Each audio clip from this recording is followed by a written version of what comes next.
किया हो समर्पण भले तूने हद तक, ये दुनिया तुझे भी रुला यूं ही देगी। किया हो समर्पण भले तूने हद तक, ये दुनिया तुझे भी रुला यूं ही देगी। और कतरे से सींचा भले ही तूने, कतरे से सींचा भले ही तूने, ये दुनिया तुझे भी भुला यूं ही देगी। तो जी हाँ साथियों, आज हम एक ऐसे नेता की बात करने जा रहे हैं जिसे आज लोगों ने भुला दिया है, या यूँ कहें कि भुलाने की कोशिश हो रही है। उसके योगदान को जो है कहीं न कहीं कमतर करने की कोशिश हो रही है। तो आज की चर्चा में हम बात करने वाले हैं लाल कृष्ण आडवाणी की। और लाल कृष्ण आडवाणी एक ऐसा महानायक जिसके दम पर आज अयोध्या में भव्य श्री राम मंदिर निर्माण होने जा रहा है। तो आज की चर्चा उन्हीं पर। तो जी हाँ साथियों, आप सभी ने अभी 2 दिन पहले एक न्यूज़ देखी होगी। उसमें भगवान श्री राम जन्मभूमि ट्रस्ट के जो प्रमुख हैं चंपत राय जी, उन्होंने अपने एक बयान में कहा था कि मैंने आडवाणी जी और जोशी जी से आग्रह किया है कि वो राम मंदिर निर्माण में ना आए। अब आप सोचिए मतलब सोचिए कितनी बड़ी बात। एक वो शख्स जिसने राम मंदिर के लिए जो है पूरे देश में रथ यात्राएं की, हर वक्त जाकर जगह जगह लोगों को जगाया, ये नारा दिया कि सौगंध राम की खाते हैं, हम मंदिर वहीं बनाएंगे। और आज उसी वक्त उसी बंदे को, उसी शख्स को किनारे किया जा रहा है जो इसका पूरा का वास्तविक सिरमौर है।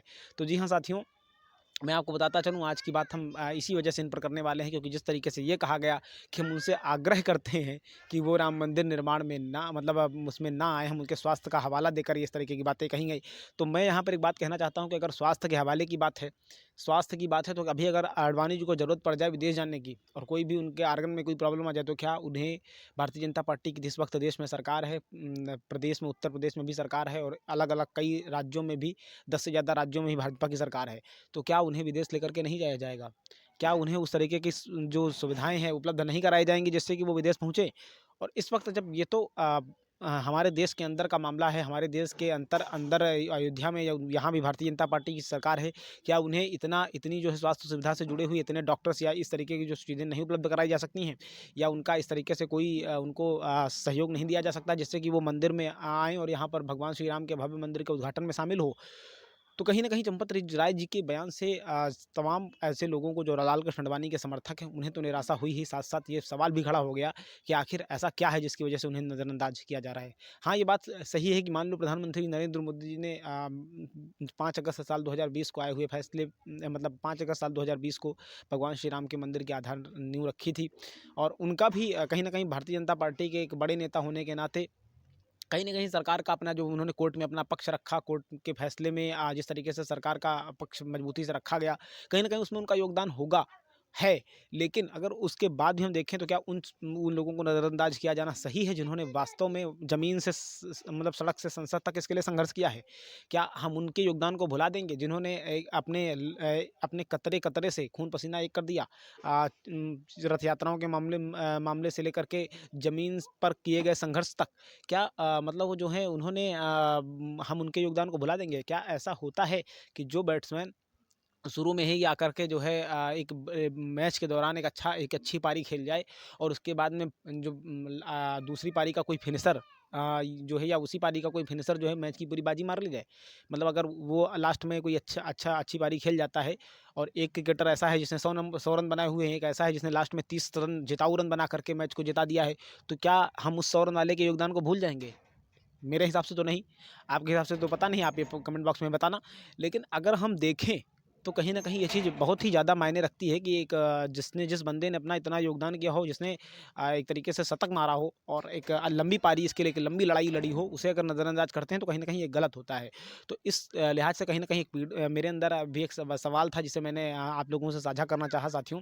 तो कहीं न कहीं लाल कृष्ण आडवाणी जी के अंदर भी एक पीड़ा होगी, भले ही वो आज ये कह ना पा रहे हों, लेकिन कहीं न कहीं उनकी भी लालसा रही होगी कि 5 अगस्त साल 2020 में चाहे मंदिर नींव का मामला रहा हो या फिर वो आज उद्घाटन का मामला रहा हो, क्योंकि जो बंदा ज़मीन तक पर संघर्ष करा होगा, जिसने जिसने उसके लिए अपना एक महत्वपूर्ण योगदान दिया होगा, एक लंबी लड़ाई लड़ी होगी, तो उसका कहीं न कहीं एक रोल रहेगा। उसके अंदर कहीं न कहीं मतलब एक भावना रहेगी कि मैं भी आज जो है खड़ा होकर के इसके लिए बोल पाऊँ। अपने मतलब एक इस पवित्र कार्यक्रम के दौरान मैं साक्षी रह पाऊँ। तमाम लोग उसमें मंदिर के जब भूमि पूजन हुआ था तब तमाम लोग शामिल हुए थे। लेकिन जब निर्माण का कार्य संपन्न होने वाला है और 22 जनवरी साल 2024 में प्रधानमंत्री नरेंद्र मोदी जी उद्घाटन करेंगे, तो क्या आडवाणी जी के अंदर ये लालसा नहीं रहेगी कि मैं भी इस पवित्र क्षण का साक्षी बन पाऊँ? स्वाभाविक बात है, रहेगी।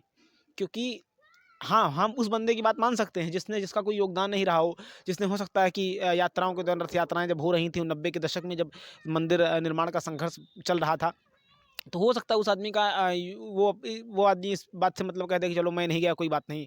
लेकिन अगर अडवाणी और जोशी जी की बात आएगी तो कहीं न कहीं ये चीज़ सवाल उठेंगे इस बात को लेकर के कि चाहे अडवाणी जी की अगर बात आएगी तो कहीं न कहीं ये चीज़ उठेगी। ये अब ये आवाज़ जो है उठेगी कि उस बंदे ने जिसने अपना इतना योगदान दिया है तो उसका होना वो ज़रूरी है। स्वाभाविक बात है, इसे जनता कहेगी, उसके समर्थक कहेंगे और इसको विपक्ष भी अपना मुद्दा बनाएगा। जब देख लेना जिस दिन मंदिर का उद्घाटन होता है तो अगर ये नहीं वो नहीं जाते हैं तो निश्चित रूप से उनको कहा जाएगा।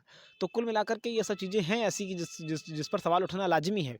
साथियों, अगर मैं उनके संघर्ष की बात करूँ, भारतीय जनता पार्टी को उनको उठाने की बात करूँ और आज उनके जो है जहाँ पर आज भारतीय जनता पार्टी खड़ी हुई है, तो कहीं न कहीं नींव के पत्थर को अगर हम भूलते हैं तो यकीन मानिए कि नींव कमज़ोर हो जाती है और उसके बाद मकान का ढहना थोड़ा ज़्यादा कठिन नहीं होता है। तो साथियों, मैं आपको बताऊं कि अगर हम बात करें तो लाल कृष्ण अडवाणी के जन्म की और उनके पार्टी के संघर्ष की, तो लाल कृष्ण अडवाणी ऐसे शख्स हैं जिनका जन्म पाकिस्तान के कराची में हुआ था। जी हाँ, लाल कृष्ण अडवाणी जो है वो पाकिस्तान के कराची में जन्म हुए थे। यानी कि अगर वो देखा जाए तो वो अविभाजित भारत के समय साल 1927 में उनका जन्म हुआ। उसके बाद उनका जो है शुरू से ही मतलब उनके अंदर राजनीति की एक ललक थी। पिता इनके जो थे के.डी. अडवाणी, माता इनकी जो ज्ञानी अडवाणी थी, उन्होंने बालक की बहुमुखी प्रतिभा को पहचाना और इस तरीके से जब देश आज़ाद हुआ साल 1947 में, देश जो है आज़ाद हो गया। उसके बाद में वक्त आता है साल 1951 का, जब श्यामा प्रसाद मुखर्जी जनसंघ की स्थापना करते हैं। आप सोचिए, यहाँ पे बड़ा पॉइंट है, वो मैं आपको बताता हूँ। जब जनसंघ की स्थापना हुई तो जनसंघ की स्थापना के समय ही, यानी कि साल 1951 के समय ही लाल कृष्ण अडवाणी पार्टी के सचिव बनाए गए थे। समझिए कितनी बड़ी बात है। यानी आज से लगभग 70 साल 73 साल पिछला मामला मैं बता रहा हूँ। यानी 73 साल पहले लाल कृष्ण अडवाणी इस पार्टी के सचिव थे। यानी मतलब जो जनसंघ था, क्योंकि जनसंघ से ही भारतीय जनता पार्टी बनी है, यानी उसकी प्रमुख नींव में वो है, नींव का पत्थर है, उनको किनारे नहीं किया जा सकता है। उसके बाद उन्होंने जिस तरीके से जनसंघ के लिए संघर्ष किया, जनसंघ को बनाने में, जनसंघ को उस वक्त जिस तरीके कांग्रेस पार्टी की लहर थी, पंडित जवाहरलाल नेहरू का जिस तरीके से वर्चस्व था, उसके बाद उनकी जो बेटी थी इंदिरा गांधी जी, उनका जिस तरीके से वर्चस्व हुआ, उसके बाद से जिस तरीके से लगातार उन्होंने पार्टी के लिए मेहनत की और एक दिन ऐसा आया जब पार्टी जो है जनसंघ जो है वो भारतीय जनता पार्टी में कन्वर्ट हुई, तो उस वक्त ये महासचिव बनाए गए। तो सोचिए कि इस कद का नेता जो शुरू से ही, चाहे जनसंघ हो या जनसंघ से परिवर्तित भारतीय जनता पार्टी हो, श्यामा प्रसाद मुखर्जी के समय में इस भारतीय जनता पार्टी के प्रमुख एक तरीके से कर्णधार रहे हैं, तो इन्हें अगर हम लाल कृष्ण अडवाणी को भी कर्णधार कहें या सूत्रपाती नेता कहें तो गलत नहीं होगा। तो निश्चित रूप से एक ऐसा लीडर, अगर उस लीडरशिप की अवहेलना होती है तो उसके समर्थकों में निराशा होगी और आज यही निराशा हमें उनके समर्थकों में कहीं न कहीं दिखाई दे रही है। अब तो वो आ गया है कि मतलब जैसे उन्होंने कह दिया है कि जो है न्योता दोबारा फिर से दिया गया है और उन्होंने कहा है कि स्वास्थ्य कारणों से अगर वो होगा तो हम निश्चित रूप से मतलब जो है वहाँ पहुँचेंगे, ऐसा कहा जा रहा है। लेकिन सवाल यही है कि पहले जो ये बयान आया चंपत राय जी का, वो कहीं न कहीं सवालों के घेरे में, उसने बहुत बड़ी बात कही। उन्होंने मतलब उस सवाल ने जो है बहुत बड़ी बात लोगों के बीच में छोड़ दी, बहुत बड़े सवाल लोगों के बीच में छोड़ दिए, बहुत सारे सवाल लोगों के दिलो दिमाग में छोड़ दिए और इस तरीके से कहीं न कहीं जो ये चीज़ें थीं, उन्होंने कहीं न कहीं इस चीज़ को निराशाजनक स्थिति में ला दिया। उन तमाम समर्थकों के दिलो दिमाग में निराशा ला दी कि उस पार्टी के नेता को अगर आप ये कह के किनारे करना चाहेंगे और उस पार्टी के नेता को अगर किनारे मतलब जो है उसके कद को इस तरीके से आँकना चाहेंगे कि और उसे बुलावे के वक्त ये कहकर टालना चाहेंगे कि मेरा आग्रह है कि वो ना आए और क्योंकि उनका स्वास्थ्य नहीं है, तो आग्रह वाली बात यहाँ पर नहीं होती है। आग्रह ऐसे नहीं होता है, वो अगर खुद ही कह देते कि नहीं मैं नहीं, मतलब जो है अभी मेरी स्वास्थ्य स्थिति ठीक नहीं, तो ये बात मीडिया में कही जा सकती थी कि उन्होंने आग्रह किया है। लेकिन मेरा आग्रह है कि वो ना आए, तो मतलब यानी कि क्या मतलब जो है वो आना चाहते हैं तब आप नहीं लाना चाहते हैं। भाई अगर इस तरीके का सवाल होगा तो निश्चित रूप से यही बात सामने आएगी कि वो आना चाहते हैं और आप कहते हैं कि मेरा आग्रह है कि आप वो ना आए। तो कहीं न कहीं ये चीज़ बहुत, अब इसके बाद में कहा गया है कि उन्होंने स्वास्थ्य का हवाला देकर के उन्होंने कहा है कि नहीं हम मानना चाहते हैं, भले ही हमारा स्वास्थ्य खराब है, हम स्वास्थ्य की वजह से हमने ऐसा कहा। लेकिन मीडिया में ये बात कहने की कहीं भी कोई भी ऐसी ज़रूरत नहीं है। भले ये कह दें कि हम परिस्थिति के हिसाब से देखेंगे, जैसा भी होगा उनका स्वास्थ्य तो वो उस वक्त खुद ही वो अपना अनाउंसमेंट करेंगे। क्या उनके पास मीडिया नहीं जा सकती? वहाँ भी मीडिया के तो दरवाजे सबके लिए खुले हैं, मीडिया उनकी भी बाइट ले सकती है उनके पास। तो कहीं न कहीं ये चीज़ें वो खुद से, वो चीज़ तो ऑटोमेटिक सार्वजनिक प्रत्यक्ष के लिए प्रमाण की ज़रूरत नहीं होती और वो जो है सार्वजनिक रूप से ऐसा कह सकते हैं। तो कुल मिलाकर के कहीं न कहीं ये चीज़ें जो हैं इन्होंने इस बात ने कहीं न कहीं बहुत सारे लोगों को निराश कर दिया। बताया ना कि जिस तरीके से भारतीय जनता पार्टी की स्थापना में उन्होंने अपना महासचिव रहे उस वक़्त, उसके बाद में वो इस देश के मतलब जो है उप प्रधानमंत्री रहे। इसके बाद में उन्होंने जिस तरीके से मतलब जो है कई भारतीय जनता पार्टी के अध्यक्ष का पदभार सँभाला और इतना सब होने के बाद भी एक बड़े नेता के लिए अगर इस तरीके का भाव आता है तो कहीं न कहीं ये इस पर सवाल उठते हैं।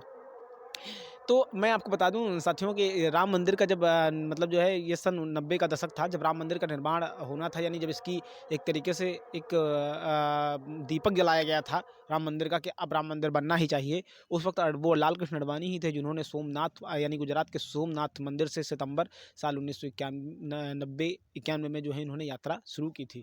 और इन्होंने मतलब जो है उन्होंने मतलब यात्रा शुरू करते हुए यही लाल कृष्ण अडवाणी ही थे जो राज्य गए थे, चाहे वो मतलब जो है पूरा गुजरात राज्य रहा हो। गुजरात के लगभग 700 गाँवों से यात्रा निकली थी। सोचिए आप कितनी बड़ी यात्रा थी। और इसके बाद में ये चाहे वो राजस्थान राज्य रहा हो, चाहे वो मध्य प्रदेश राज्य रहा हो, चाहे वो उत्तर प्रदेश राज्य रहा हो, चाहे वो बिहार राज्य रहा हो। बिहार में इन्हें पकड़ा भी गया था। बिहार राज्य में इनकी गिरफ्तारी भी हुई थी। और बिहार में मतलब उस वक़्त लालू प्रसाद यादव जी की सरकार थी। उन्होंने मतलब जो है इनको कहीं न कहीं इनको गिरफ्तार करवा लिया था और उन्होंने कहा था अशांति फैल रही है इससे। और ये मतलब ये जो ऐसा कहा जाता है कि शायद इन्होंने मतलब जो है कि कुछ दिन ये कारावास में भी रहे हैं। तो इस तरीके की चीज़ें मतलब जिस बंदे ने झेली हों उत्तर प्रदेश में, जिसने मतलब जो है उस वक़्त एक संकट के समय में स्थिति थी। जोशी जी, अडवाणी जी दोनों के ऊपर जो है कहीं न कहीं एक तरीके से संकट के बादल मंडरा रहे हैं, कभी भी जेल जा सकते थे। और इस तरीके का जिसने संघर्ष किया हो अगर उसके साथ इस तरीके की बात होगी तो सवाल उठना लाज़मी है। आज भले ही भारतीय जनता पार्टी फर्श से अर्श पर खड़ी हो, लेकिन उसके पीछे जो योगदान है, उसकी जो नींव है, उसे नहीं भुलाया जा सकता है। लेकिन कहीं न कहीं हम इस चीज़ को समझ सकते हैं और इस चीज़ को हमें अनुभव करना होगा और उन तमाम पार्टी के लोगों को मतलब ये अनुभव करना कि वरिष्ठ नेता को किनारे कर देना कुछ हद तक सही नहीं होता है। साथियों, यहाँ पर एक बात और बता दूँ आपको कि जब इसके बाद में जब साल 90 के दशक में जब यहाँ पर अयोध्या में जो कारसेवक थे, जब उनके साथ में उन पर गोलीकांड हुआ है और उन पर अत्याचार हुआ है, तो उसके बाद में यहाँ पर 2 जो कारसेवक थे जिनका नाम था, जो निठारी बंधु के नाम से जाने गए थे, जब उनकी शहादत हो गई थी, यानी उन्होंने अपने आप को इस भगवान श्री राम के नाम पर समर्पित कर दिया था। तब उसके बाद में जो कलश यात्रा निकली थी और वो कलश यात्रा देश के कोने-कोने तक गई थी। यानी यूँ कहें कि कश्मीर से कन्याकुमारी तक और जो है कच्छ से कामरूप तक। तो उस यात्रा का नेतृत्व करने वाले भी लाल कृष्ण अडवाणी थे। तो जी हाँ, अगर हम इनके इन महान जो इस पूरे कार्यक्रम के नायक हैं, अगर हम उनको भुला देंगे तो यकीनी तौर पर ये कहीं न कहीं ये अक्षुण्ण रूप से माफ़ी योग्य नहीं होगा और कहीं न कहीं इतिहास भी हमें माफ़ नहीं कर पाएगा। तो और इतिहास भारतीय जनता पार्टी को माफ़ नहीं कर पाएगा। तो कुल मिलाकर के अगर हम देखें तो इस पूरे घटनाक्रम में लाल कृष्ण अडवाणी का जो रोल है, उनकी जो अहमियत है, उसे दरकिनार नहीं किया जाना चाहिए। उनका जो एक तरीके से जैसा कि मैंने पहले कहा कि उनका जो रोल है वो एक तरीके से पार्टी के पितामह का है और भारतीय जनता पार्टी आज उन्हीं के पद चिन्हों पर चल रही है और उन्हीं के एक तरीके से उन्हीं के जो नींव का पत्थर है वो उन्हीं का नाम का लगा हुआ है और आज उसी पर जो है भारतीय जनता पार्टी 2 से दोबारा पहुंचने में कामयाब रही है। फिलहाल अभी तीसरा चुनाव नज़दीक है, अब आने वाले समय में इस पर क्या होता है ये तो वक्त ही बताएगा। तो साथियों, ऐसी स्थिति में लाल कृष्ण अडवाणी वहाँ पर रहते हैं तो यकीनी तौर पर उनके लिए भी सौभाग्य की बात होगी, भारतीय जनता पार्टी के तमाम नेताओं के लिए भी सौभाग्य की बात होगी और उस पूरी की पूरी टीम के लिए सौभाग्य की बात रहेगी और उस पूरे के पूरे उन कारसेवकों के लिए सौभाग्य की बात रहेगी जिन्होंने इसके लिए अपना त्याग, बलिदान और समर्पण दिया हुआ है, जिन्होंने लहू के कतरे से इसे सींचा है और आज उसी की जगह पर भगवान श्री राम का भव्य मंदिर बनकर तैयार होने जा रहा है। तो कुल मिलाकर के कहीं न कहीं ये चीज़ें बहुत ही मतलब उनके लिए सौभाग्य क पूर्ण रहेंगी, बहुत ही अंतर्मन को सुकून देने वाले होंगे क्योंकि एक वो नेता जिसने एक तरीके से अपना सब कुछ लगा दिया, अपने आप को उस पार्टी के लिए समर्पित कर दिया। अब वो जो है लगातार मतलब जो है 4 बार के राज्यसभा सांसद, 5 बार के सांसद हैं और पार्टी के, जैसा मैंने बताया कि पार्टी के अध्यक्ष भी रहे हुए हैं और पार्टी के अध्यक्ष बनने के साथ-साथ उन्होंने जो सेवा की है इस पार्टी की। एक बार वो प्रधानमंत्री के तौर पर चुनाव भी लड़े लेकिन अब वक़्त ने साथ नहीं दिया तो वो हार गए। लेकिन हारने का मतलब ये तो नहीं हो सकता किसी नेता के साथ कि आप उसके योगदान को दरकिनार कर दें। उसके जो अगर कोई भी क्रिकेटर है, जैसा कि मैंने उदाहरण दिया अभी बीच में आपको, तो कोई भी क्रिकेटर है अगर वो एक मैच में नहीं चलता तो इसका मतलब ये नहीं होता है कि वो उसका फ़ॉर्म चला गया है या वो उसने जो अपने पूरे क्रिकेट करियर में जितना भी योगदान दिया है उसे भुला दिया जाएगा। तो मेरे हिसाब से तो लाल कृष्ण अडवाणी को ज़रूर बुलाया जाना चाहिए और मेरी जहाँ तक इच्छा है तो प्रधानमंत्री नरेंद्र मोदी चूँकि इस पद पर हैं, उनके साथ ही लाल कृष्ण अडवाणी और जोशी जी को भी इस पूरे कार्यक्रम में, उद्घाटन कार्यक्रम में अवश्य शामिल किया जाना चाहिए ताकि तीनों का जो वो रहे एक तरीके से तीनों के कर कमलों द्वारा राम मंदिर का उद्घाटन हो और तीनों का नाम हो। फिलहाल अब इस पर तो भारतीय जनता पार्टी आला कमान ही फैसला करेगा कि कौन वहाँ पर जाता है और कौन नहीं जाता है, और इसके बाद में जो ट्रस्ट है, राम मंदिर निर्माण ट्रस्ट है, वो इस पर फैसला करेगा। हम लोग या मीडिया के जो तमाम लोग हैं वो तो सिर्फ इस पर अपना वक्तव्य दे सकते हैं, अपनी बात कह सकते हैं और अपनी बात को पहुँचा सकते हैं, लेकिन अब ये बात कितनी पहुँचती है, कितनी सुनी जाती है, ये तो खैर हम लोग नहीं कह सकते हैं। और खैर अब फिलहाल देखना ये उन्हीं को है कि वो उनके इस योगदान को कितना लेते हैं, क्योंकि एक मीडिया पर्सन होने के नाते मैं किसी का पक्ष नहीं रख रहा हूँ, मेरी कोई व्यक्ति विशेष से कोई बात नहीं है, लेकिन जैसा समाज में दिखता है, जिसका जो योगदान होता है उसका उसे कहना कहीं न कहीं जो है वो उसे तो बोलना हमारा नैतिक दायित्व है और हमें ऐसा बोलना चाहिए, क्योंकि अभिव्यक्ति की आज़ादी हमारे देश के संविधान के आर्टिकल 19 ए से हमें मिली हुई है, तो हमें अपनी बात रखने का हक है और हम उसे बोलेंगे और देश के हर नागरिक को इस पर बोलना चाहिए।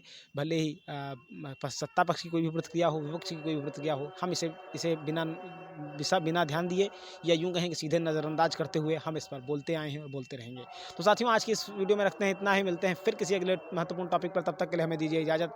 आप सभी ने इतनी देर तक देखा, इसके लिए आप सभी का बहुत बहुत धन्यवाद। आप सभी मुझसे जुड़े रहें, इसके लिए आप सभी का बहुत बहुत धन्यवाद। Thank you very much. जय हिंद, वंदे मातरम। Okay, bye.